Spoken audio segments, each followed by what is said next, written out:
ایک ہی قانون ہے. جیسے کسی نے چوری کر لی تو کسی بھی مذہب کا رہنے والا اس کو ایک ہی سزا ملے گی جو دستور کے میں لکھا ہوا ہے. جی. اسی طریقے سے کسی نے ڈکیتی کر لی, کسی کا قتل کر لیا, تو یہ جو کرمنل کیسز ہیں ان سب میں ایک ہی قانون ہے. لیکن سول جو کیسز ہیں یعنی کہ پرسنل لا جس کو کہتے ہیں, تو پرسنل لا کے سلسلے میں دستور ہند نے ہر مذہب کو آزادی دی ہے کہ وہ اپنے مسائل کو اپنے اعتبار سے اپنی کمیٹیوں کے پاس جا کر کے وہ اس کا حل نکال سکتے ہیں. اسی وجہ سے اسی پرسنل لا کی حفاظت کے لیے مسلم پرسنل لا بورڈ کا قیام عمل میں آیا ہے. برابر. اور جب مسلم پرسنل لا بورڈ کا قیام عمل میں آیا تو اس وقت سے ہی یہ کوششیں جاری تھی, بلکہ اس سے پہلے سے ہی ہندوستان میں دارالقضاء کا نظام شروع ہو چکا تھا. امارت شریعہ بہار, اڑیسہ, جھارکھنڈ کے ماتحت میں کئی سالوں سے دارالقضاء کا کام چل رہا تھا. پھر اس کے بعد جب یہ قانون آیا تو پھر مسلم پرسنل لا بورڈ کا قیام عمل میں آیا, اور پھر مسلم پرسنل لا بورڈ کے تحت پورے ہندوستان میں جگہ جگہ دارالقضاء کا قیام عمل میں آ رہا ہے. تو اس لیے دارالقضاء کے اندر صرف وہی معاملات لیے جاتے ہیں جو سول لا سے متعلق ہوں, لوگوں کے باہمی خاندانی جھگڑوں سے متعلق ہو. اب اس میں طلاق آیت ہے, عدت ہے, نفقہ ہے, اور اسی طریقے سے شوہر کی طرف سے اگر ہم یا مرد کی طرف سے اگر کوئی درخواست دینا چاہے تو وراثت سے متعلق, ہبہ سے متعلق, یا رخصتی زوجہ سے متعلق, اور اس طریقے سے حضانت سے متعلق, بچوں کی پرورش سے متعلق یہ مقدمات لیے جاتے ہیں. اور عورتوں کی طرف سے فسخ نکاح سے متعلق ہے, اگر وہ نکاح فسخ کرانا چاہتی ہے, شوہر طلاق نہیں دے رہا ہے تو اس کے لیے. اور اسی طریقے سے حضانت کے لیے بھی, پرورش کے لیے بھی دے سکتی ہے, وراثت کے لیے, ہبہ کے لیے, خلا کے لیے, اور حسن معاشرت, حسن معاملہ کے لیے دیتے ہیں. مطلب جو آسان لفظوں میں جو سرکاری گناہ سمجھتی ہے وہ تو ہم یہاں نہیں لیں گے, باقی جو آپسی لوگوں کے آپسی معاملات ہیں وہ سارے دارالقضاء میں حل کیے جاتے ہیں. تیسرا سوال یہ ہے قاضی صاحب کہ اگر کسی کو دارالقضاء میں اپنا معاملہ پیش کرنا ہو تو اس کی کیا ترتیب ہوتی ہے؟ جی, اس میں کافی الجھن ہوتی ہے. یہاں جو لوگ آتے ہیں بہتر ہے کہ اس کو بتا دیا جائے. دیکھیے, جو دارالقضاء میں آتے ہیں, بعض دفعہ دارالقضاء میں آتے ہیں مسئلے کو معلوم کرنے کے لیے کہ اگر ہم یہاں آئیں تو یا ہمارے ساتھ یہ مسئلہ ہو گیا, ہم کیا کریں. بعض دفعہ صورت ایسی رہتی ہے کہ ہم کو واپس کرنا پڑتا ہے, کیونکہ وہ اس نوعیت کا نہیں رہتا ہے, کیونکہ لوگوں کو معلومات نہیں ہے تو وہ آ جاتے ہیں معلوم کرنے کے لیے, تو ہم کو واپس کرنا پڑتا ہے. لیکن دارالفتہ سمجھ کے آتے ہیں. ہاں, دارالفتہ سمجھ کے, یا کوئی یہاں کی کمیٹی کا نظام ہے وہ سمجھ کر کے آتے ہیں. تو چونکہ ہر طرح کے مسئلے حل نہیں ہوتے ہیں تو بعض دفعہ ان کو واپس کر دیا جاتا ہے. تو ہمیں ابھی آپ کے سامنے بتا دیا ہم نے کہ کس طرح کے ہم مسائل لیتے ہیں یہاں پر. باقی جو آئے ہیں اگر وہ ان کا مسئلہ ابھی جو بتائے گئے مسائل ہے ان سے متعلق ہے تو سب سے پہلی چیز یہ ہے کہ فریق یعنی جس کا مسئلہ ہے وہ خود آئے. برابر. اس کا آنا ضروری ہے. اسی طریقے سے اس کا آدھار کارڈ, برابر, اس کے زیروکس, اسی طرح کم از کم 3 فوٹو ساتھ میں ہونا چاہیے. برابر. یہ چیزیں ہوں. اور یہاں سے ایک فارم دیا جاتا ہے سب سے پہلے, برابر, جس کو درخواست فارم یا ایک کہنے کے مقدمہ دائر کرنے کے لیے جو پہلی تحریر ہوتی ہے ان کی طرف سے وہ اس میں پر کی جاتی ہے. برابر. یہ فریق کے اوپر یعنی جو مقدمہ کرنا چاہ رہا ہے یہاں پر اس کے اوپر ذمہ داری ہے کہ وہ کہیں سے بھی لکھوا کر کے لائے. برابر. ٹھیک ہے, یہاں دارالقضاء میں اس کا نظم نہیں ہوتا ہے برابر کہ ہم اس کو لکھ کر کے بھی دیں. دوسری چیز, ایک خاص اہم پہلو یہاں پر سمجھ لینا ضروری ہے کہ دارالقضاء کا نظام پورا اردو زبان میں ہے. برابر. تو حتی الامکان ہم یہ کوشش یہی کرتے ہیں کہ جو درخواست لی جائے وہ اردو زبان میں لی جائے. برابر. لیکن اگر کسی کو فریق ہے یا فریق کے ساتھ جو لوگ آئے ہیں کسی کو بھی اردو نہیں آتی ہے تو پھر ہم دیکھتے ہیں کہ انگریزی رومن میں یا پھر آخری حد میں گجراتی میں بھی لیتے ہیں. برابر. اس کے بعد معاملہ حل ہونے یہاں داخل ہونے کے بعد جو جن کے خلاف انہوں نے مقدمہ کیا ہے ان کو نوٹس دی جاتی ہے برابر. اور تقریباً اس میں 15 دن کا وقفہ رہتا ہے کہ برابر. 15 دن کا وقت دیا جاتا ہے کہ 15 دن کے اندر اندر وہ اپنا جواب داخل کرے تحریری طور پر. جی جی اور ان کے لیے بھی ضروری ہے کہ وہ تحریری طور پر اپنا جواب دیں برابر. جو فریق دوم ہے. اور پھر اگر اس تاریخ تک مثلاً 15 دن کا موقع دیا گیا اور اس تاریخ تک وہ اس کا جواب بھی نہیں آیا لیکن ہم کو معلوم ہو گیا کہ انہوں نے یہاں کا نوٹس دیکھ لیا ہے جی. یا ان کو مل چکا ہے جی. تو پھر ہم آگے کی تاریخ سماعت دیتے ہیں جس میں دونوں فریق کو بلایا جاتا ہے. برابر. پھر یہاں پر ہم دونوں کو بلا کر کے دونوں سے بات کرتے ہیں, دونوں کی باتیں سنتے ہیں جی اور حتی الامکان کوشش پہلی یہی رہتی ہے کہ صلح ہو جائے. برابر. اگر صلح نہ ہو تو پھر آگے کی کارروائی شروع ہوتی ہے. برابر. یہ ترتیب رہتی ہے. دیکھیے آپ آئندہ جو سوالات تھے سارے کے جواب آ گئے لیکن پھر بھی میں جی عرضی داخل کرنے والے کے لیے کیا یہ ضروری ہے کہ وہ فریق کو لے کر آوے جو مدی مقابل ہے؟ وہ آپ نے بتا دیا کہ ضروری نہیں, وہ اکیلا بھی آ سکتا ہے. جی وہ اکیلا بھی آ سکتا ہے. ایک مسئلہ ہے وراثت کا مسئلہ. جی وراثت چونکہ مالی معاملہ ہے یا ہبہ کا معاملہ ہو یا وصیت کا معاملہ ہے تو یہ جو مالی معاملات ہیں جی مالی معاملات میں دارالقضاء کا نظم اور یہاں کا قانون یہ ہے کہ ہم اس وقت تک فیصلہ نہیں کرتے ہیں جب تک کہ دوسرا فریق راضی نہ ہو اس میں. جی جی تو اگر دوسرا فریق دارالقضاء نہیں آتا ہے جی یا یہ کہ وہ کہتا ہے کہ میں اس فیصلے کو نہیں مانوں گا تو پھر یہاں سے معاملہ خارج کر دیا جاتا ہے. برابر. مالی معاملات میں جی جی. یہ صورت رہتی ہے. تو مالی معاملات میں دوسرے فریق کا بھی راضی ہونا ضروری ہے کہ ہم ٹھیک ہے دارالقضاء سے جو بھی معاملہ ہوگا ہم اس کے لیے جو بھی فیصلہ ہوگا ہم اس کے لیے جی تیار جی. ہیں. یہ ضروری ہے. مطلب وہ جو دوسرا فریق ہے اس کو تو بعد میں بھی بلایا جا ہاں سکتا اس ہے کو بعد میں بھی بلایا جا لیکن سکتا ہے. جب عرضی داخل کرنی ہو تو اس وقت ضروری نہیں. جی اس وقت وہ اکیلا آدمی بھی آ سکتا ہے. جی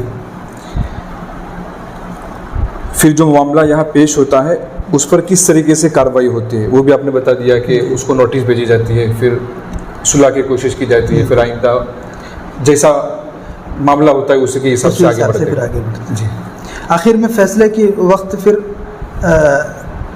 یہاں پر چونکہ دارالقضاء ابھی نیا نیا کھلا ہے جی اور ہمارے اوپر بھی کئی لوگ ہیں جی اور جیسے کہ ممبئی میں ہے جو پرانے مرکزی دارالقضاء ہے. جی جی اگر کوئی فیصلہ ایسا رہتا ہے کوئی مسئلہ زیادہ سنگین ہوتا ہے تو ہم ایسا بھی کرتے ہیں کہ اس کو اوپر کے دارالقضاء میں جا کر کے مسئلہ حل کرنے کی کوشش کرتے ہیں. برابر.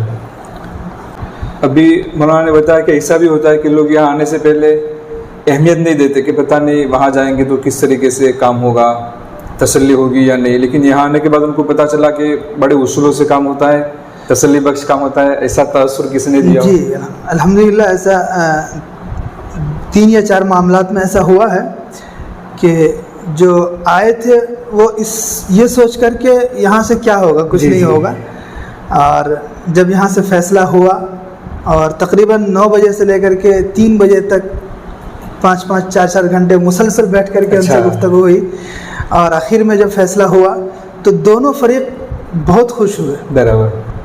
یعنی جو حق طلب کرتا ہے ان کے لیے وہ یہاں سے مطمئن ہو کر ہی جائیں گے انشاءاللہ. میں نے بعض مضامین میں پڑھا تھا کہ بعض علاقوں میں, بہار کے بعض علاقوں میں دارالقضاء لوگوں کا اتنا عام رجوع ہے کہ لوگ کورٹ میں جاتے ہی نہیں. جی یہ صحیح بات ہے, چونکہ امارت شریعہ کا جو اس کے تحت جو دارالقضاء کا نظام ہے وہ بہت قدیم ہے. جی اور الحمدللہ اب لوگوں کے اندر یہ رجحان عام ہو گیا ہے جی. کہ وہ کورٹ میں نہ جا کر کے دارالقضاء سے اپنے مسائل کو حل کرتے ہیں اور الحمدللہ ان کے مسائل حل ہوتے ہیں. جی اور بہت خوشی کی بات ہے یہ کہ وہاں کے لوگ اب دارالقضاء کی طرف رجوع ہونے لگے ہیں. جی اور دونوں فریق مطمئن ہوتے ہیں. بڑی بات یہ ہے کہ شریعت کی روشنی میں فیصلے ملتے ہیں, انصاف ملتا ہے. ایک بڑا اہم سوال یہ ہے کہ دارالقضاء کے لیے طاقت ہونا ضروری ہے. ہمارے پاس طاقت نہیں ہے تو اس خلا کو پر کرنے کے لیے ہم کیا کرتے ہیں یا اس کا کیا بدل ہو سکتا ہے؟ دیکھیے یہ جو کہا جاتا ہے کہ دارالقضاء کے لیے تنفیذ ضروری ہے, جی اس مسئلے پر ہمارے علماء کرام کا متفقہ فیصلہ ہے کہ قاضی کا کام فیصلے کو فیصلہ کرنا ہے, اس کو نافذ کرنا نہیں ہے. برابر. کیونکہ بعض دفعہ ایسا ہوتا ہے کہ ایک قاضی نے امیر کے خلاف کوئی فیصلہ کر دیا جی تو ممکن حد تک بہت ممکن ہے کہ اس پر عمل نہ ہو. جی جی لیکن اس سے وہ قاضی تو نہیں, ہاں بالکل رہے گا ہی. جی رہے گا. تو اسی وجہ سے اکثر علماء کرام کا یہ فیصلہ ہے کہ قاضی کے لیے فیصلہ کرنا تو ضروری ہے، لیکن اس کو نافذ کرنا، اس کو عمل میں لانا ضروری نہیں جی لیکن پھر دارالقضا کا کوئی مطلب ہی نہیں رہتا ہے جی اگر قوت تنفیذ نہ ہو۔ تو اس کے لیے دارالقضا جو پورا نظام ہے مسلم پرسنل لا بورڈ کے تحت یا امارت شریعہ کے تحت، ہمارا یہ طریقہ رہتا ہے کہ ہم جو فیصلہ کر رہے ہیں، جی فریقین جس علاقے سے آتے ہیں جی وہاں کے جو سربراہ عہدہ حضرات ہیں، سماج کے بڑے لوگ ہیں جی جن کی باتیں مانی جاتی ہیں، ہم ان کے ذریعے سے یا سماجی پریشر کے طور پر جی ان سے یہ کرواتے ہیں۔ اور دوسری بات، ایک بہت اہم بات ہے کہ ایک جی مسلمان ہونے کی حیثیت سے جب اس کے سامنے کوئی شرعی مسئلہ جی یا شرعی فیصلہ آ جائے جی کہ شریعت کا یہ حکم ہے، تو پھر اس کو ماننے میں کوئی پس و پیش نہیں کرنا جی چاہیے۔ بالکل یہی ایک خالص مسلمان کی حقیقت اور اس کی شناخت ہے۔ جی تو چونکہ دارالقضا میں شریعت کے مطابق فیصلہ ہوتا ہے تو ایک مسلمان ہونے کی حیثیت سے اس کو ماننا چاہیے۔